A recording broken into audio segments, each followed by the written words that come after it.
Welcome back to the Daughters of the Moon podcast, where Mom and I are both grateful that you can join us for another week. And we are very excited today. We have Ravinder Taylor on with us. For the past 30 plus years, Ravinder has been researching and analyzing self-help modalities. She's utilized her learning in thousands of interactions with individuals seeking guidance for breaking through blocks to success in their lives. Many have praised her insights and reported great success when following her recommendations. Ravinder is president of Progressive Awareness Research Incorporated and the co-author of over 200 personal motivational audio programs and two books, Motivational Nudges to Empower Your Life and Peripheral Perceptions via Subliminal Stimuli, and her latest book, Mind Training, The Science of Self-Empowerment, draws upon over 200 independent scientific studies to create a self-help curriculum that has been lauded by professors at prestigious universities. She is a frequent guest on radio and podcast shows, including George Norrie's Coast to Coast AM, that has a weekly audience of nearly 3 million. Ravinder has a Bachelor of Science degree in microbiology from the University of College of Wales, Aberystwyth, and is an ordained interdimensional minister. And she has also completed a 3-year training course in hypnotherapy at the National College of Hypnosis and Psychotherapy in the UK. So, welcome, Ravinder. We're excited to have you on the podcast with us today. Thank you, Bob. Thank you, Kim. I very much appreciate you giving me the opportunity to share with you. Yeah, so we're excited, and you have your new book out, Mind Training. Did you want to talk a little bit about that and the different things with involved in that? Mind training, in a nutshell, mind training is about taking control of formerly subconscious processes in order to eliminate self-destructive behaviors, enhance health and vitality, and for supercharging success potential. What we don't realize is how much our subconscious minds play a role in everything that we do, everything that we choose. It can put caps on our abilities. It can help us to soar. The secret is to be able to tap into that. And then from the spiritual perspective, it becomes really important because how can you say that you believe in a spiritual practice or a religion or whatever is of interest to you? How can you say that that's what you want when enculturation has programmed lots of these ideas into you? I know lots of Catholics, just as an example, I'm not going to pick on Catholics, but there are lots of people that will refer to themselves as recovering Catholics, and that's why they turn to New Age and self-help because they're looking for something different, but they're being pushed by things that happened to them or the experiences they had within the Catholic faith. And it happens with all religions, happens to all of it. So choosing who we are, choosing our spiritual path still depends on having an understanding of why we are the way that we are.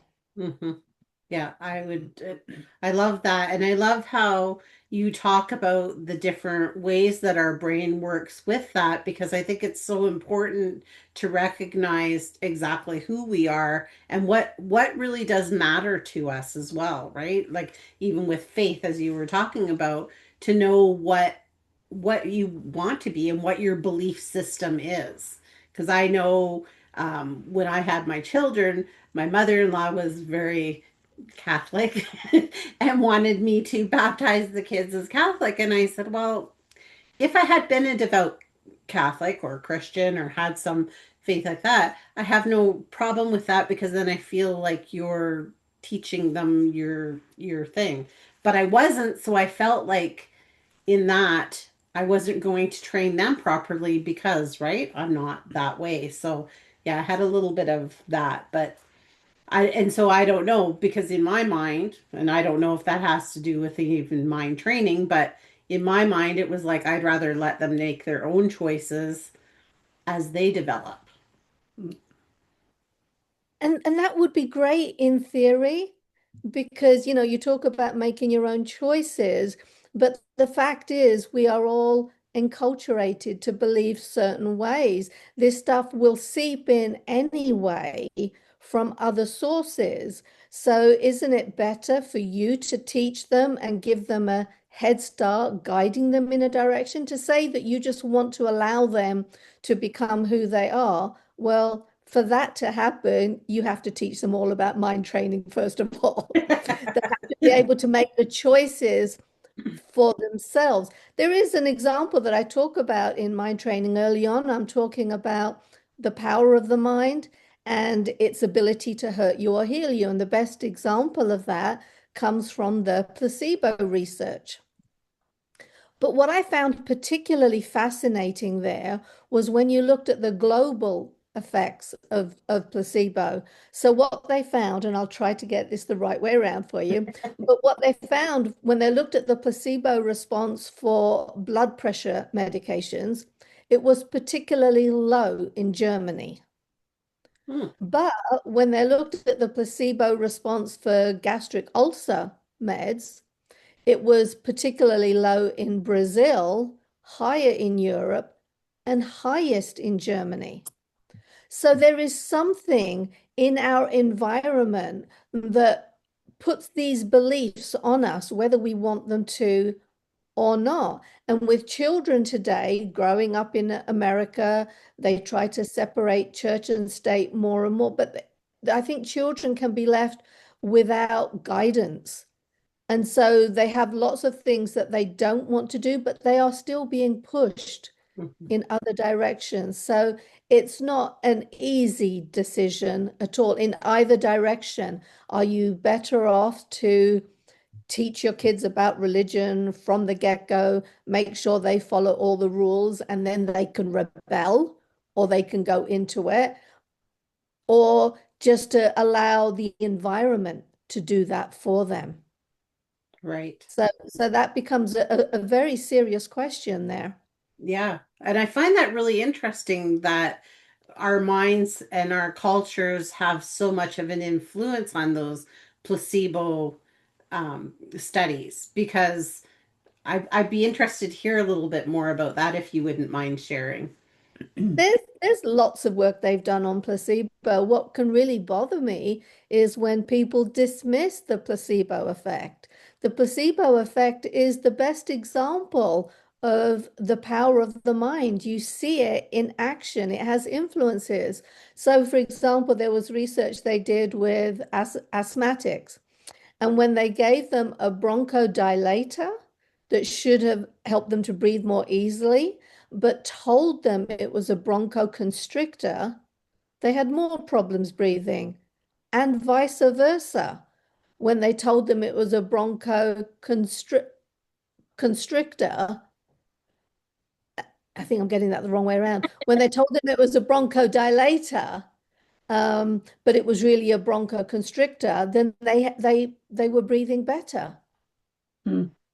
So that is a huge example. And science will always control for the placebo effect, which they need to, because Mhm. you need to know exactly what part is attributable to the drugs they're giving you and what is attributable to maybe the white coat factor, the hospital environment, something else in their background. So with placebos, they have found that a capsule is going to be stronger than a pill. An injection is going to be stronger than a capsule. An injection is going to be even more so, and so will surgery.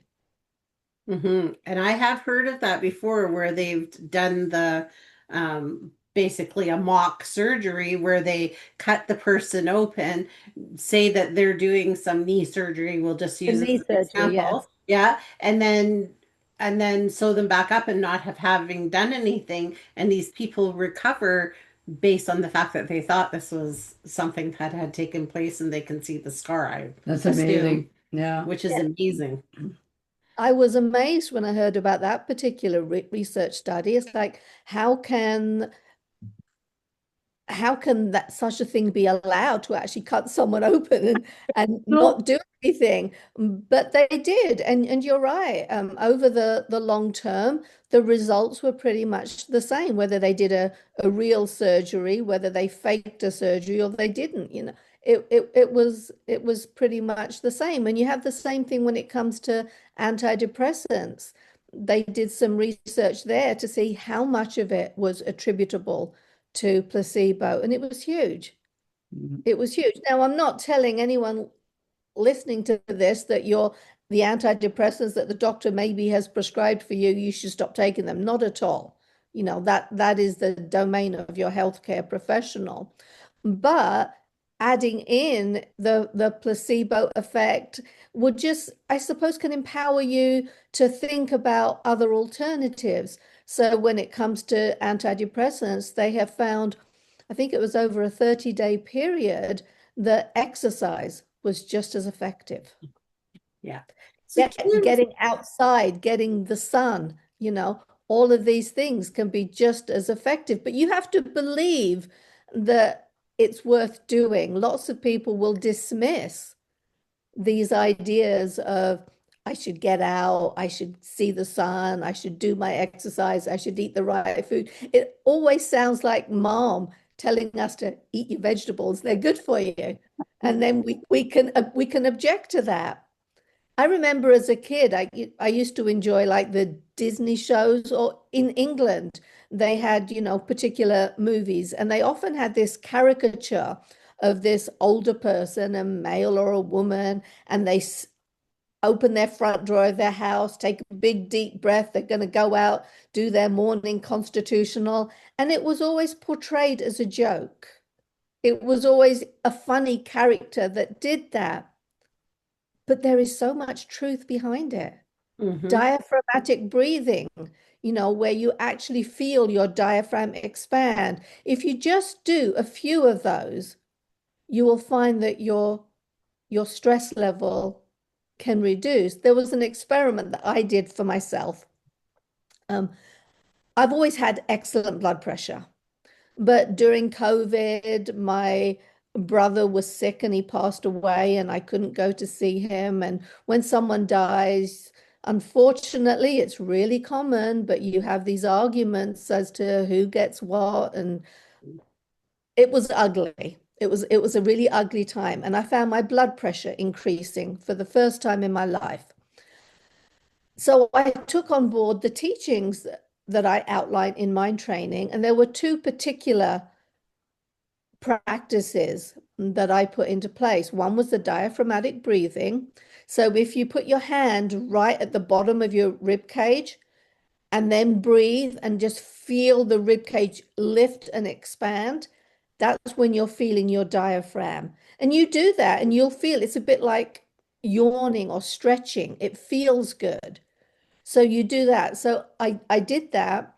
And the other thing that I had come across that again, I did not believe when I first heard of it was putting on a fake smile will cause your brain to produce endorphins. Simply putting a pencil between your teeth will cause your brain to produce endorphins, which is one of the happy brain chemicals.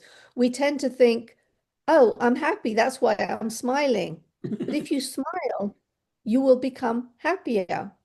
So when I was having this experience with high blood pressure, I would take my blood pressure reading, and I've actually put the results down in mind training. You can see my own personal experiments. I will test out everything for myself, and then I ask everyone else to test them out too. So I did my blood pressure reading, and then I took 3 diaphragmatic breaths, putting on this silly smile, silly artificial smile on my face. And then I took my blood pressure reading again, and my numbers were like 30 points down. Wow. Now it's not going to remain there, but you think about everything. We don't exercise 24/7. That's That's not how exercise works. You get the exercise and that helps your body, it gets fit, but then you need the recovery periods in between. So when it comes to some of these exercises, it's not about going around breathing diaphragmatically all the time. But the more frequently you can get your body into that relaxation mode, that reduce stress mode, then it remembers what it is, as opposed to constantly being at the heightened state of anxiety and it doesn't know how to come down. Yeah. So that's a great technique. That is a great technique. I like the breathing, and I often do that, like where you're breathing in for whatever 4 to 6 seconds and then holding it and then letting it go for the 4 to 6 seconds and then holding it again. Because I find in a stressful situation for myself, that calms my everything down, right? So I love that you're talking about this and how incredibly powerful our mind is. Oh yeah. So I love that concept. And do you think that if we trained our minds better, that potentially some of these pills that we're maybe on are something that we could be getting rid of based on the fact that we're training our minds to be able to get our bodies healthier? I do. Once again, I'd be cautious. Your doctor is the one that you want to talk to about all of these things. But I have found that pretty much across the board, whatever meds I need, I'm fine on the minimum dose.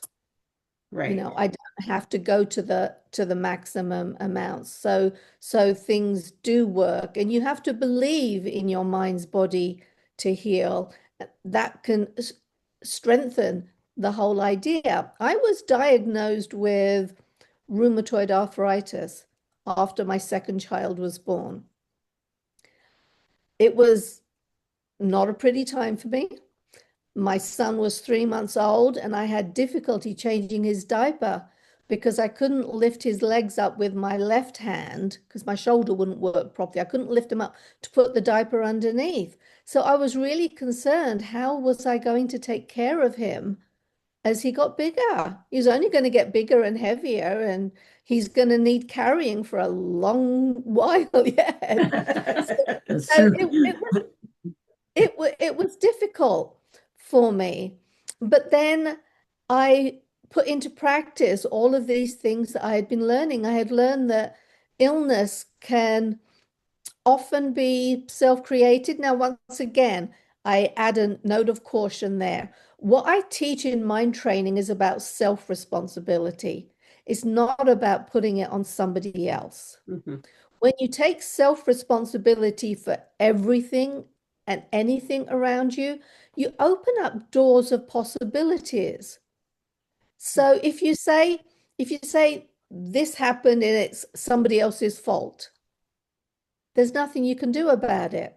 But if you say this happened and I'm part of the equation, what did I do to exacerbate it? Then you do have things, there are answers that come along.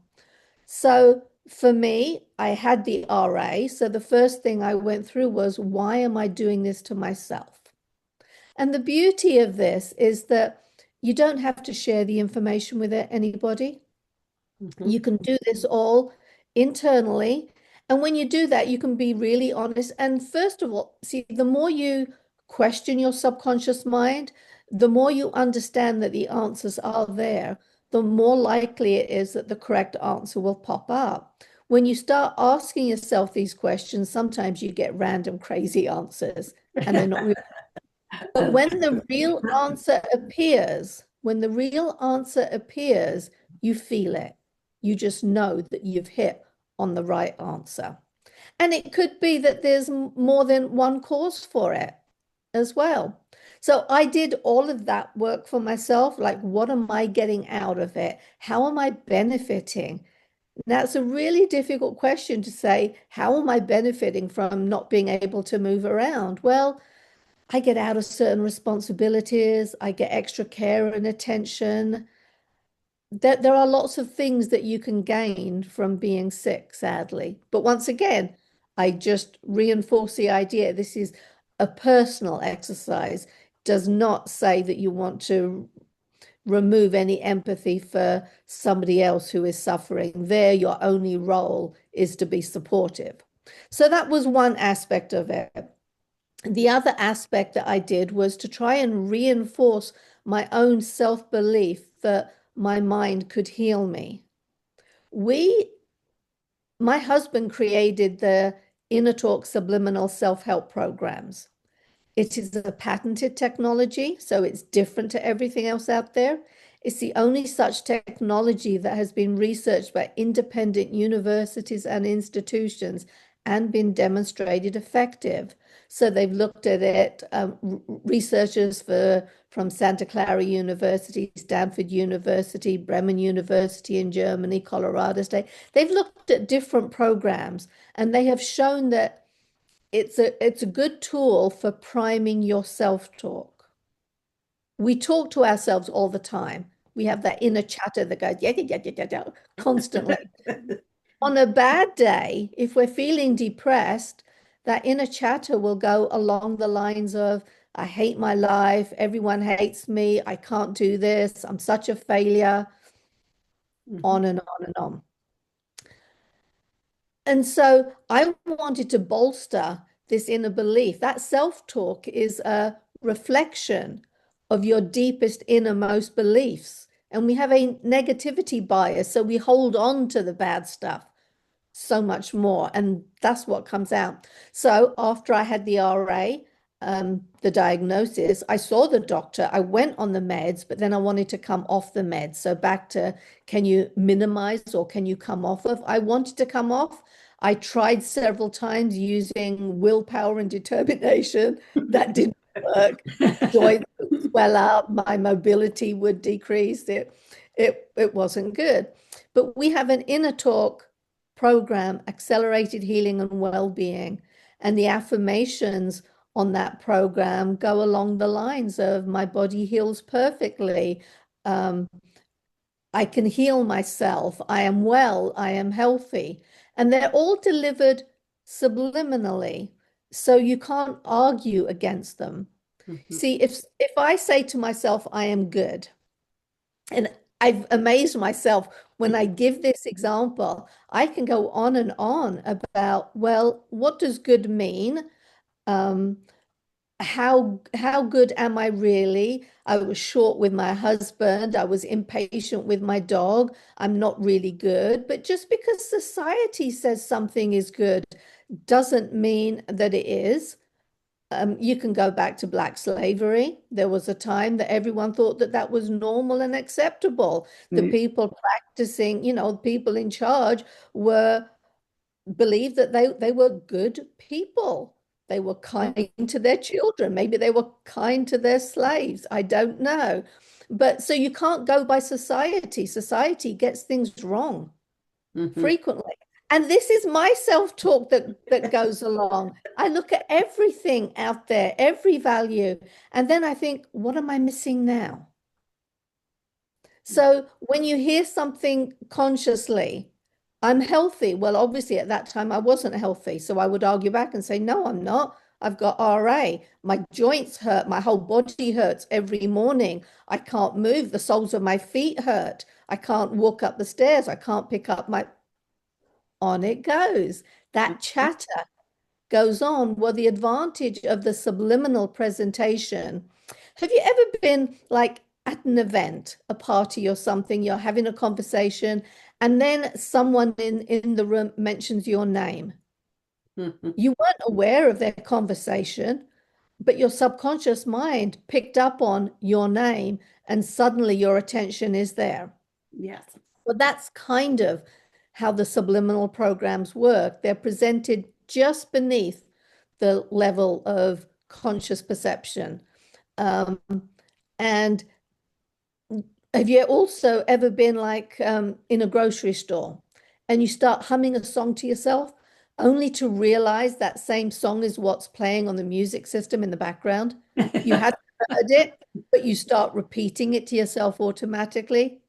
Well, that explains how subliminal self-help programs can work when they're created correctly, and there's a whole story around there as well. So I used our accelerated healing and well-being program. I played that all night, every night for 15 months.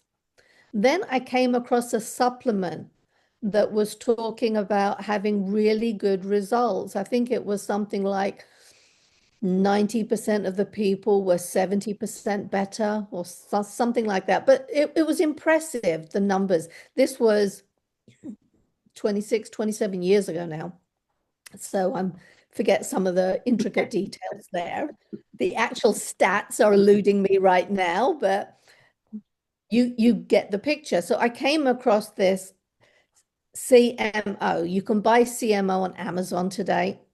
But at the time, Dr. Sands, who discovered it, was alive still, and he was doing the research and he was getting all of these great results from it. So I contacted his office because I had to make sure there were no contraindications to nursing my child at the time. So by this point, my son was 6 months old. No, he wasn't. He was a year old. I'm losing track of That's my own okay. time. Um, So I contacted him. I got the go ahead from him. And so I took 2 capsules twice a day for 2 weeks and basically cured myself of RA. Now, Wow. what was it that actually cured me? Was it the inner work I had done, trying to look at all the reasons why I would inflict this on myself? Was it me boosting the placebo effect or the my belief in my own ability to heal myself? Or was it the CMO? Now, the CMO was having all of these good results, but as I said, you can buy it on Amazon now. It's not being proclaimed as a cure for rheumatoid arthritis or lupus or anything. So was it the CMO or did the CMO serve for me as a placebo just to get me over that edge Mhm. to really make these beliefs deep and a part of me? I can tell you I've not taken any RA meds for 26 years now. Oh, good for you. I've not had any problems with it at all. So bringing it all the way back, you say, can you reduce your dependency on medications? Yes, you can, but do it with your doctor's support. And if your doctor doesn't believe in the mind-body connection, then find another doctor. There's a doctor that we don't work with him. He actually tried some of our programs, and so he contacted our offices. He's a neurologist over in New Jersey. And he will teach his patients about the mind-body connection. He does recommend the inner talk programs to his patients too. He doesn't get any financial benefit out of it whatsoever. But he talks to them about it. And when I spoke with him, he said that lots of his patients come to him. They've seen lots of other doctors. They've taken all of these various pills. They haven't worked. He treats them and they get better. But he's prescribing the same meds Mhm. that the previous doctors prescribed, where they hadn't worked. But with him, because he was also teaching them self-responsibility, he was demonstrating to them how their minds can heal them. Yeah. Then they were working, and he's reporting wonderful results with it. Yeah. And I loved how you said when you did the affirmation, like, I am healthy. And when you're not, you're exactly right. And it's so funny because I always say, if I feel like I'm not getting, if I feel like I'm going to be under the weather, I always say, I only have time to be well, or something like that, because I'm not saying, but this one time I came home and I wasn't feeling well and I was like, oh, I'm getting sick.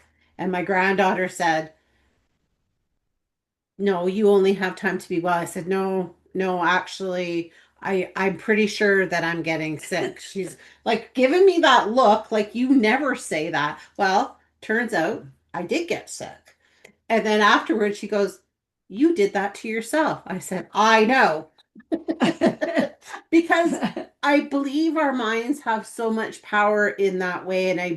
And I love that you say we need to be responsible if we're trying this to work with our doctors to, you know, get down or lessen our dosage or whatever. But I just like that example because in that example, like how powerful is your mind that I could have had a different result had I go with my normal thinking of, right? I only have time to be well. I'm, Exactly it. Now, once again, that caution, these things are things that you apply to yourself, that the self-responsibility applies to you.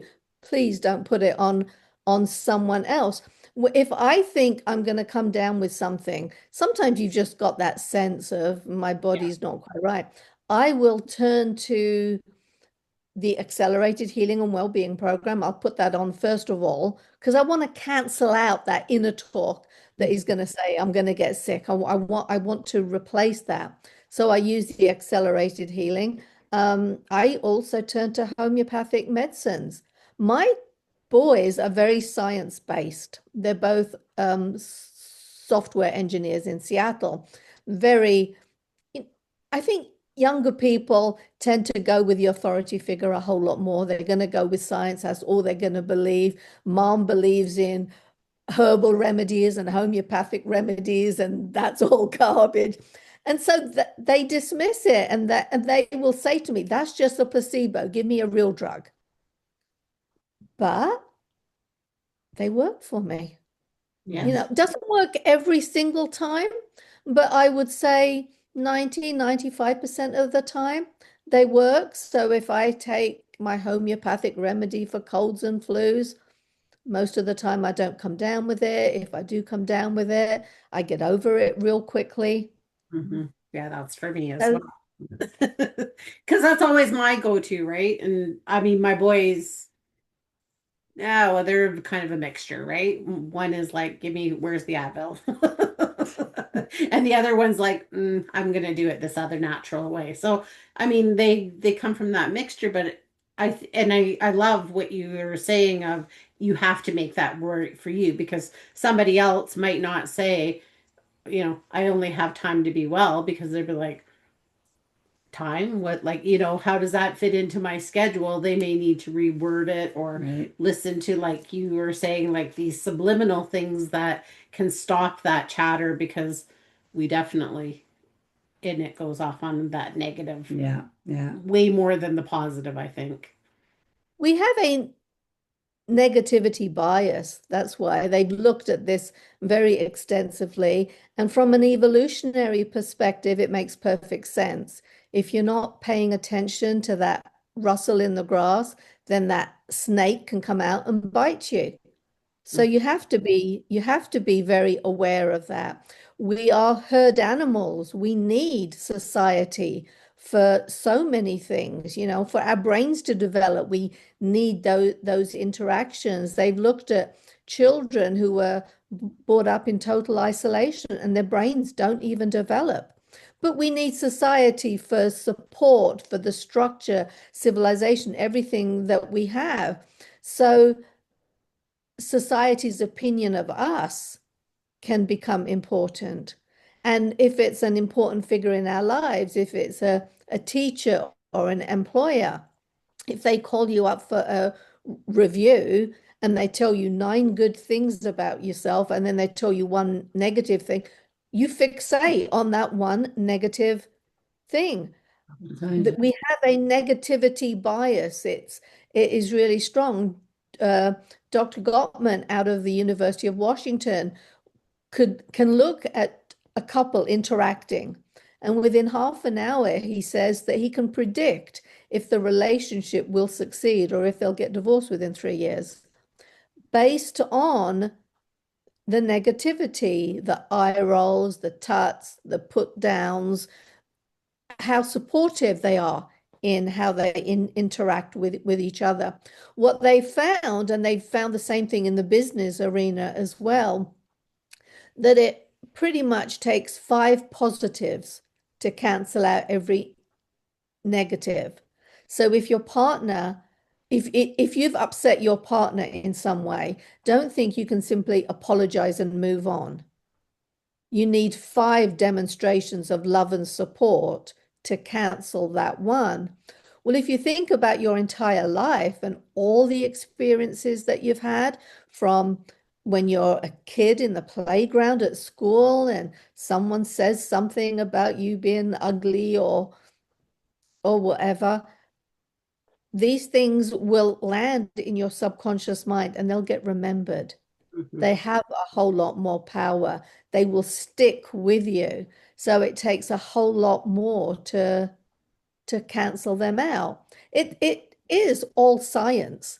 It Mhm. all comes down to learning how our brain works, where to look for the information.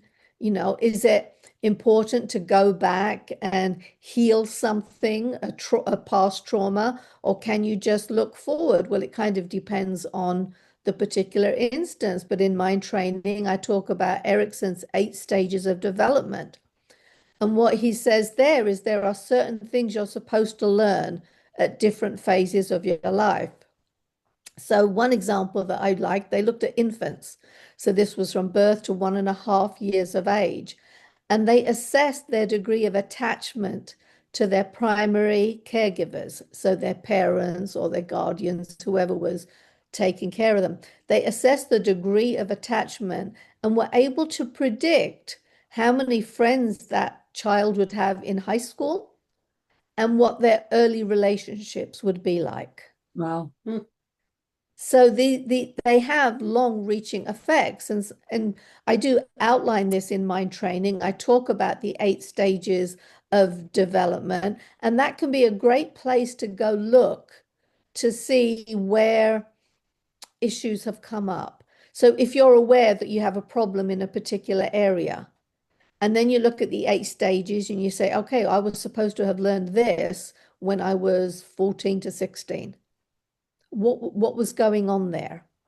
See, for me, I was, as a young adult, I would say that I was full of insecurities and inadequacies. It was so great for me that I had this really cool compensation mechanism. I wasn't aware of it at the time, but in my early 20s, I was very proud of the fact of how sensible and down to earth I was. I wasn't ever going to be the prettiest or the smartest. I wasn't going to be in the in group, but I knew my place. And because I didn't expect any more, then I couldn't be disappointed. What I didn't realize was how much of a cap I was putting on myself. Because I didn't believe I could be special, I didn't try to be special in any area. I certainly could never have imagined me in my early 20s doing the research that I've done, writing mind training, doing all of these interviews, including George Nuri. And I think he's got an audience of like 20 million. I Wow. mean, it's Yeah, huge. Think of that. he's In an my early 20s, no way would I have done anything like that. But I have learned these things slowly. I've done the research, I put it into practice. I've been teaching it for a long while. I talk to people all the time. I really like it when someone comes back to me and says, I put that into practice and I had this great breakthrough. Yeah. And now I'm going to reach higher. Have either of you read Richard Bach's Jonathan Livingston Seagull? have not. No. It's a wonderful little book. I would highly recommend it. It can appear like a children's book. It's a very easy, simple little book. But in the book, there's a seagull who's flying with the other gulls. And then he asks, what would it be like if I flew higher? And the other birds say, oh, no, no, no. This is as high as it goes. But Jonathan Livingston Seagull decides to go higher. So he does, and he comes into a different realm. And there are other seagulls there who have also made the same choice. And he's perfectly happy there for a while. And then he says, well, what happens if I go higher? And so he goes higher. So he's achieving more, he is growing. But once again, all the people around him, all the other gulls around him have made this particular growth. But once again, they say, don't go any higher. It can be dangerous. You don't want to do anymore. And off he goes. Well, that's a great way to explain what mind training is about. It's an exploration of how high is your up? Hmm. How high can you go when you think you have achieved everything? And I'm not talking about business success or finances. When push comes to shove, those things aren't important. Our relationships are important. What we think of ourselves is important. Have we actualized our highest self? Those are the things that are important. Well, have you reached your full potential? I don't think anyone has. I think we can all reach a little higher. We can become better. We can do good things better. Mhm. We can become more, but it's all one step at a time. It's not a magic bullet. For a while, The Secret was really, really popular. Yeah. Yeah. Um, and I think people wanted that magic bullet. They were told all they had to do was ask, believe, receive, and this cornucopia of abundance would pour into them. There was one person that called me up one day looking for an inner talk program to help with telephone sales. She had to do telephone sales. First of all, though, she didn't want to use a program for more than half an hour a day. And that's not how subliminal self-help programs work at all. Secondly, she didn't want to put any action behind it at all. I promise you not. She wanted to sit at her desk and have the phone just ring with people wanting to buy from her, give her money. And that was the problem with The Secret. That is the problem with the law of attraction. Lots of law of attraction teachers, I've heard this repeatedly when someone says, I tried it. I did the ask, believe, receive. It didn't work. And their teacher will tell them, you didn't do it right. You didn't believe enough. Or the real classic is, all in divine time. You've done all the right things. Now you've just got to wait for the divine to say that it's the right time for you to have it, which is just putting it off somewhere else. I think it's actually damaging. You need your goals. You Mhm. need to set your own personal goals and you need to put action behind them. So for me, becoming a good person is important, as I've already babbled on about. But what does being good mean? And I put quite a bit of energy into thinking about what else am I missing? What else is normal out there? How can I do good better? How can I become the best version of myself? I have this exercise that some people maybe can find a bit depressing or maudlin. But I will often, when I'm making a choice, I will think, how will I feel about this on my deathbed? Will I look back and say, I did my best? Or will I look back and say, well, that was rather selfish? You weren't thinking about anyone but yourself. How does that make you feel? So I will make my choices today based on how I think I will feel about it, what really matters Mhm. when I'm about to take my last breath. Right. Yeah. Yeah. When you're doing that life review, right? No, I don't. I think that's a good way to think of things. It is very much so, Yeah. you know. Because I think it makes you more accountable to yourself and in what your morals and, how you want to show up in the world are. Right. I think so. And it is about choosing who it is that you want to be. We've talked about the power of the subconscious mind. There is an argument that goes on out there as to if free will exists or doesn't exist. Mhm. Some of the great minds in the world will tell you adamantly there is no such thing as free will. Everything has a precursor to it, whether it's your genes, your upbringing, your experiences, everything has something. So you can take two identical people, young people, you can have one brought up in a nurturing home with all the opportunities to learn, and another one is out on the streets. Well, who's going to be successful in life?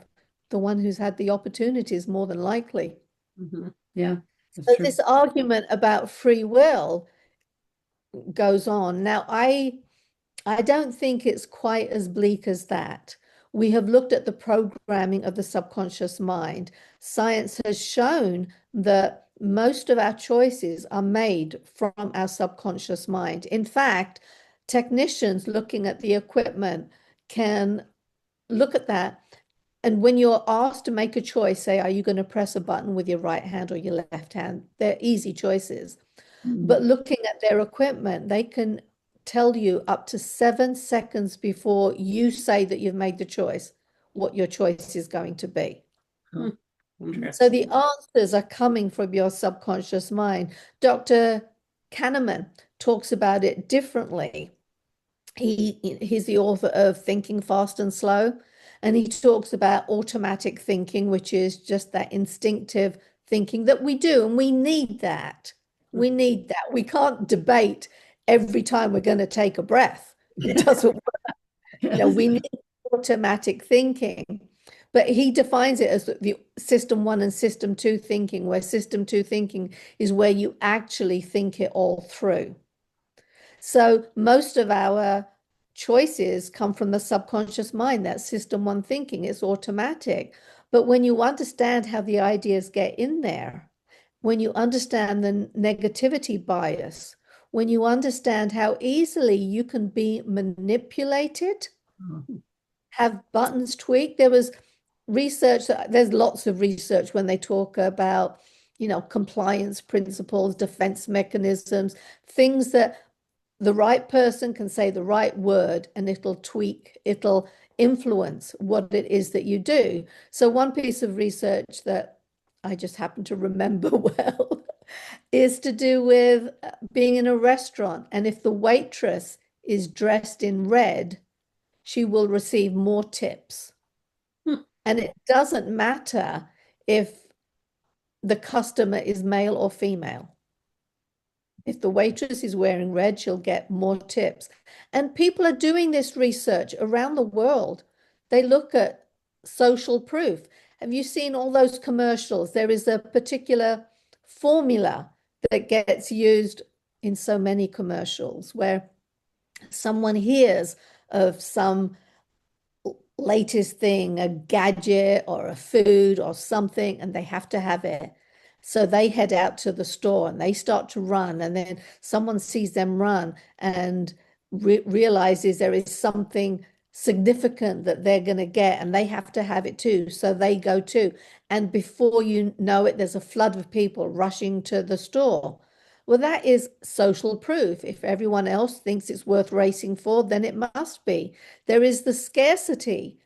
If everyone's going to it, I'd better go now or it will be sold out. That's why you can have the problem, say, on Black Friday at Walmart, where there is such a crush to get into the store. Some people get injured and killed. Oh, yeah. So scientists around the world are looking at how our minds work. Now, who do you think is going to use that information first? Oh, yeah, definitely those people. Oh, you're going to have the politicians, Yeah, the media, yeah, the absolutely. advertisers. They are going to use it. What mind training is about is taking the research out there and using it for us. We can protect ourselves against these compliance principles, those ways that the experts, those buttons that the experts have learned to press to get us to do exactly what they want. When you're aware that these things exist, you don't have to know what all the compliance principles are. And they're always coming up with more anyway, so you wouldn't ever learn all of them. But just being aware that they exist and putting on that skeptical hat will help you engage that system 2 thinking, where you think more carefully. So when you see a politician speaking, what's their backdrop? What are the words they are using? They are going to be using these techniques. And it goes so far that President Obama had his dream team of social psychologists that would tell the people going out canvassing door to door the exact words to use. What are the words that are going to get someone's attention? What are the key points that people are going to react to? Don't let them think about these other areas. Just focus on this, because that will get the vote in our direction.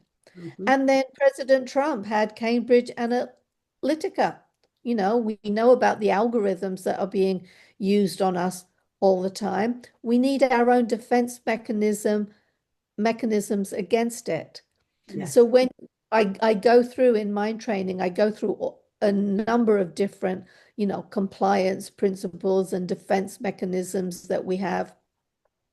And as I said, you don't have to have a deep understanding of all of them. You just have to understand that they exist and they are being used against you. So when it matters, stop and think for yourself. What techniques are they using against me? You just ask yourself that question. Yeah, exactly. What are they doing to me? How are they trying to manipulate you? And that gets you out of um, succumbing to the authority figure. See, Yeah. they've actually shown, they've done brain scans and they show that parts of your brain will shut down in the presence of the authority figure. Your Yeah. prefrontal cortex that is in charge of helping you make decisions and discerning information, parts of it will shut down Yeah. when the authority figure is there. And then you just suck it all in like a vacuum. You take it all. But if you can ask yourself the question, what techniques are they using? Even if you don't have the answer, that's going to give you the ability to step back and question the actual information that's coming into you.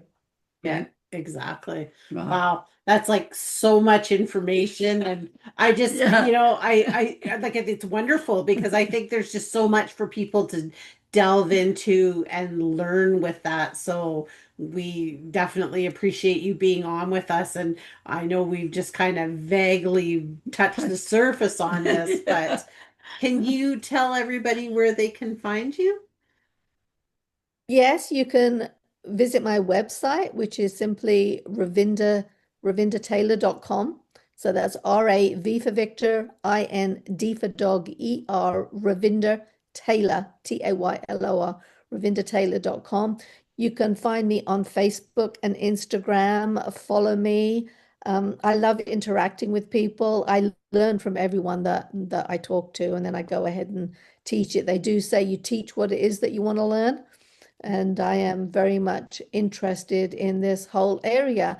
I would also like to let everyone know that, you know, you're more powerful than you think you are. All you need to do is to claim that power. You have to take responsibility. You can be a puppet dancing to somebody else controlling your strings, or you can get into the driver's seat of your own life and become your own person and fulfill your higher potentials. Explore how high is your up for yourself. Yeah. Well, True. thank you. I was just going to ask you what your final thought was for everybody. So you just jumped into my mind. My mind. That's cool. So thank you so much for being with us on today and sharing your wealth of knowledge. We Well, really do appreciate it. It certainly is a wealth of knowledge. It's awesome. Yeah, Thank and you. we'd love you to come back again another time and share more of your knowledge because I know, like I said, we just scratched the surface on it. So thank you so much for being with us today. Of course, thank you, Kim. Thank you, Bob. It's been a pleasure conversing with you, and I carry on learning. Yeah. Thank you. Keep on going, keep on learning. Thank you. Absolutely. Thank you very much. And everybody else, we will see you the next time. You bet.